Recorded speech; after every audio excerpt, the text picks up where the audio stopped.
අලුත් අවුරුද්දට ගෙනාව වළඳ නිකම්ම උයපු කෙනෙක් ඉන්නවා නම් මේ වීඩියෝ එක අනිවාර්යයෙන්ම බලන්න. අපි මේ වළඳ පදම් කරගමු. මුලින්ම වතුර භාජනයක පැය 24ක කාලයක් මේ වළඳ දාලා තියන්න ඕනේ.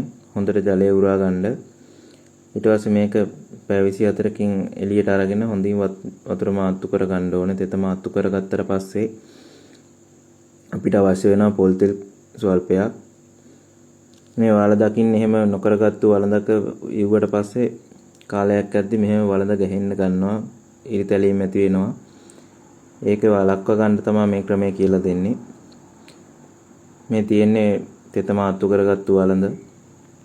මේකට පොල් තෙල් ස්වල්පයක් අරගෙන දාලා හොඳින් අතින් වටේම ගා ගන්න ඕනේ ඉස්සෙල්ලාම. මේ විදිහට හොඳින් වළඳට තෙල් ටික අල්ල ගන්න පරිදි හොඳින් ගා ගන්න. වළඳ පිටත පැත්තෙත් මේ විදිහටම තෙල් ගා ගන්න ඕනේ. තෙල් ගාලා පැයක් පමණ කාලයක් මේක තියලා තියන්න තෙල් ටික උරා ගන්නකම්. ඉතිරි වෙන තෙල් ටික ඒ විදිහටම තියලා තියන්න. ඊට පස්සේ පැයක් පමණ ගියාට පස්සේ මේක අපි රත් කර ගන්න ඕනේ. මේක රත් කර ගන්න හැටි මම ඉදිරියේදී කියලා දෙන්නම්. මේ විදිහට ඔයාලට පේනවා ඇති මේක තියෙනවා. ඊට පස්සේ ලිප ඔන් කරලා ගොඩාක් ගින්දර දාන්නේ නැහැ මේකෙදී අපි. නිල් දැල්ල පේන ප්‍රමාණය තියෙන්නේ. කහ දැල්ල එන්නේ නැති ප්‍රමාණයක් තියෙනනේ. අවම මේ රස්නකින් තමයි මේක රත් කරගන්න ඕනේ. වැඩි ගින්දර දැම්මොත් මේකේ ඇතුළේ අඩිය කර වෙන එක විතරයි වෙන්නේ. මේක අපි සිදු කරනකොට මෙහෙම පෙන දානවා. පෙන දාන්නේ කලින් අපි වතුරේ පොඟව ගත්තා. ගිනි රස්නෙට රත් වෙන නිසා මැටි ඇතුලේ තියෙන ජල වාෂ්ප එළියට එනවා.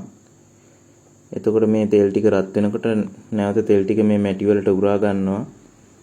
ඕගොල්ලෝ දන්නවත් ඇති මැටි පදම් කරන්න පොල් තෙල් ස්වල්පයකුත් දාලා ඉස්සර කරනවා ඔයාලා දැකලත් ඇති.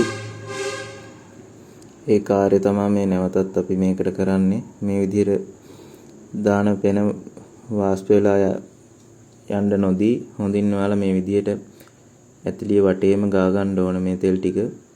තෙල් සියල්ලම හොඳින් වියලුණු පසු ඔයාලා මේක ලිප ඕෆ් කරගෙන හොඳින් නිමෙන්න හරින්න. ඊට පස්සේ ඔයාලට සුපුරුදු පරිදි ව්‍යංජන උයා ගැනීම සඳහා මේ ඇතුළේ පාවිච්චි කරන්න පුළුවන්.